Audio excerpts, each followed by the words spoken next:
Okay,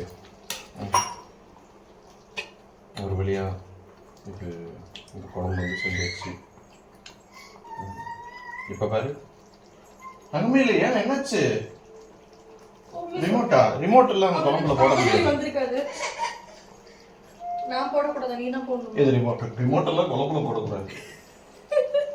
chicken குழம்பு தான் வைக்கிறேன், ரிமோட் குழம்பு இல்லை.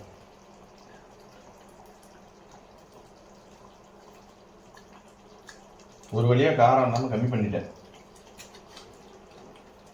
என்ன மாதிரி இருக்கு குழம்பு? உண்மையை சொல்லு. உருளைக்கிழங்கு சாம்பாருக்கு நடுவில் சிக்கன் இருக்க மாதிரி தான் இருக்குது. உருளைக்கிழங்கு வீட்லயே இல்லை, எதை போட்டு வச்சு இல்லையே போடல. நான் போட்ட மசாலாலாம் சேர்ந்து அதுவே உருளைக்கிழங்கு சாம்பாரை தான் மாற்றி வச்சிருக்கு. என்ன மசாலா போட்டு அதை ஃபர்ஸ்ட் சொல்லு. மறுபடியும் சொல்லு ப்ளீஸ். முதல்ல எடுத்த உடனே கொஞ்சோண்டு கல்பாசி போட்டு அப்புறமேட்டு பெரிய வெங்காயம் போட்டு வதக்கணும். பெரிய வெங்காயம் ஒரு வெங்காயம் கட் பண்ணிட்டேன், அது போட்டு வதக்கணும். வதக்கினதுக்கப்புறம் என்ன பண்ணேன் அப்படின்னா, சின்ன வெங்காயம் கொஞ்சம் பூண்டு இஞ்சி கட் பண்ணி அரைச்சது எடுத்து அது கூட கொட்டி தாளிச்சேன். நீ அடிக்கடி சொல்லுவேன் இல்லையா? மசாலா என்ன போட்டேன்னு கேட்டேன். முதல்ல நான் வரிசையா சொல்றேன், வெயிட் பண்ணேன். ஓகேவா? போட்டு ஏன்னா என்ன போட்டேன்னு எனக்கு மறந்துடும்ல. ஓகேவா? அதுக்கப்புறம் என்ன போட்டேன் அப்படின்னா, என்ன கடைசியாக வந்துட்டு இருந்துச்சு, சின்ன வெங்காயம் இஞ்சி பூண்டு வந்துட்டு இருந்துச்சு. அதுக்கப்புறம் தக்காளியை சேர்த்து இது பண்ணேன். அதுக்கப்புறம்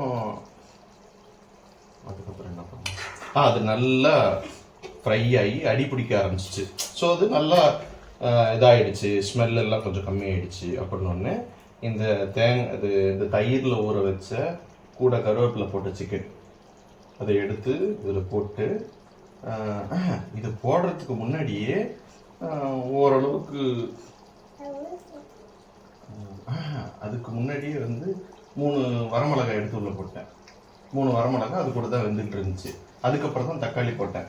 தக்காளி போட்டதுக்கப்புறம் கறி போடுறதுக்கு முன்னாடி, கறி போட்ட பின்னாடி மசாலா போட்டால் ஒரு இடத்துல ஒட்டு இன்னொரு இடத்துல ஒட்டாது அப்படின்றதுனால கறி போடுறதுக்கு முன்னாடியே என்ன பண்ணேன் அப்படின்னா, அந்த மசாலையே மிளகாத்தூள், கரம் மசாலா, கறி குழம்பு மிளகாத்தூள், அப்புறம் 2 ஸ்பூனு மல்லித்தூள், இந்த டப்பா மிளகாத்தூள், கரம் மசாலா, குழம்பு மிளகாத்தூள், அப்புறமேட்டு மல்லித்தூள். ஓகேவா? காஷ்மீரி மிளகாத்தூள் இல்லை, கண்டிப்பாக போட்டு கலரு வேணும்னு பண்ணல. எவ்வளோ சரி. அதுக்கப்புறம் தான் அவன்கிட்ட கொண்டு வந்து கொடுத்தேன். சாம்பார் பொடியெலாம் போடல. நான் வந்து பூண்டு பொடி இருந்துச்சு இல்லையா, இட்லி பூண்டு பொடி, அதான் போடலான்னு இருந்தேன். ஏன்னா கொஞ்சம் திக்காக வரும், உனக்கு திக்காக தான் பிடிக்குமே அடக்கூடாது, வெயிட் பண்ண நான் முழுசாக சொல்லி பிடிக்கல. ஓகேவா? அதுக்கப்புறம் நான் வந்துட்டு எடுத்து வந்து காட்டினா பயங்கர காரமாக இருந்துச்சு. அதை எப்படி சஸ்டெயின் பண்ணணும்னு சொல்லிட்டு ஒரு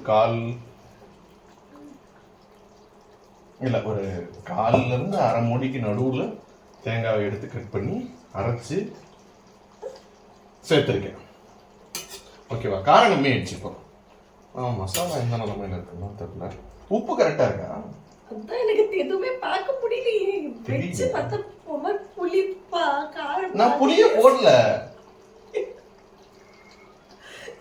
என்னன்னு போட்டே தெரியல. என்னால இந்த அவுட்புட் வந்துச்சுன்னு தெரியல. இது எப்படி சரி பண்றதுன்னு எனக்கு தெரியல.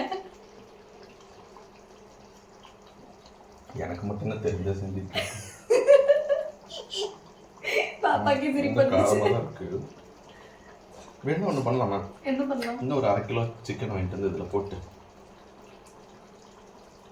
ஊருக்கே சமைந்து வச்சிடலாமா?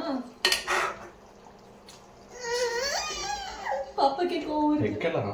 ஆனால் சாப்பிட்டு என்ன சொல்லுவாங்க, வீட்டுக்குள்ள இருந்தால் அட்ஜஸ்ட் பண்ணி